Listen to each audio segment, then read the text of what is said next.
Well, the day that we found out that Dimebag lost his life was a very interesting day because we had just gotten to Mexico City. So we flew into Mexico City, and as soon as we got off the plane, I think our tour manager, Benji, was getting phone calls from friends all over the U.S. Actually, it was a phone call from a person that was at the show and knew that we knew Dimebag Darrell. So as soon as it happened, I guess she came outside the venue and called Benji and let him know that, hey, you know, Dimebag Darrell's been shot. So we kind of heard about it right away.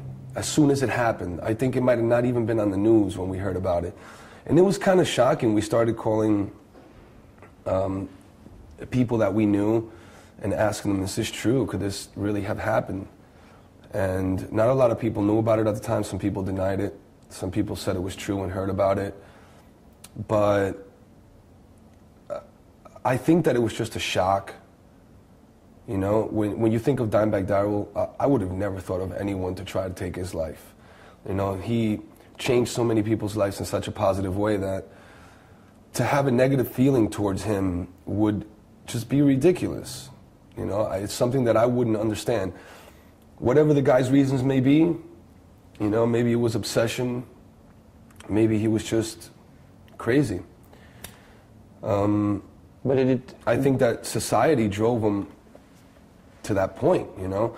I think that if he hadn't been in the Marines and perhaps didn't have a loaded weapon, wasn't carrying around a permit for possession of a loaded weapon, that it would have never happened. I think that somebody should have stepped in the way and said, hey, you know what, this guy is showing signs of being somewhat insane. Maybe somebody should get in the way and say, you know, we know this guy has a gun and he's kind of crazy. And he made mentions of trying to kill Dimebag Darrell, you know, prior to the death.